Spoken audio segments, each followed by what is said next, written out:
கர்த்தருக்கு ஸ்தோத்திரம். இன்று கர்த்தர் நம்மோடு பேச விரும்புகிற வார்த்தை, கர்த்தரை துதியுங்கள், அவர் கிருபை என்றும் உள்ளது. ஆமீன். 2 நாளாகவும் 20ஆம் அதிகாரத்துல ஒரு சம்பவம் நடக்குது. யோசபாத் ராஜாவுக்கு விரோதமாக 3 ராஜ்யங்கள் எழுப்பி வர்றாங்க. அம்மோன் புத்திரர், மோவாபியர், சேயீர் மலைதேசத்தாண்டு 3 ராஜ்யங்கள் எழுப்பி வர்றாங்க. ஆனா கர்த்தர் சொல்றாரு, இந்த யுத்தம் உங்களுடைய தேவனுடைய சொல்லும் போது அந்த ராஜா என்ன பண்றாரு, கர்த்தரை துதியுங்கள், அவர் கிருபை என்றும் உள்ளதுன்னு சொல்லி பாடி துதிக்க சொல்றாரு.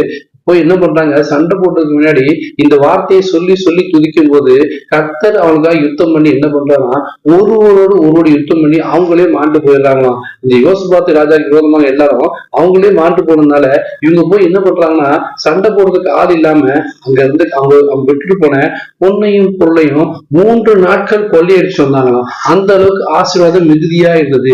இன்றைய கர்த்தர் உங்களோட பேசிக் கொண்டிருக்கிறார். உங்களுக்கு ஏதாவது செயல்படுற எல்லா கிரியைகளையும் கர்த்தர் தடைகளை நீக்கிப்படுவார்.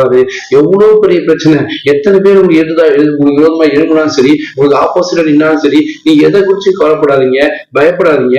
கர்த்தர் சமூகத்துல அமர்ந்து கர்த்தர் நல்லவர், அவர் கிருபை என்றும் உள்ளன்னு சொல்லி அவரை துதித்து நீங்க ஆர்ப்பரிக்கும் போது, ஆராதிக்கும் போது உங்களுக்கு ஏதாவது செயல்படுற எல்லாரையும் கர்த்தர் நிர்மூலமாக்கி போட்டு ஒரு ஆசீர்வாதத்தை கொள்ளை பொருளா இந்த நாட்கள் தரப்படாது. செய்ய வேண்டிய ஒரே விஷயம், கர்த்தரை துதியுங்கள், அவர் கிருபை என்றும் உள்ளன்னு சொல்லுங்க.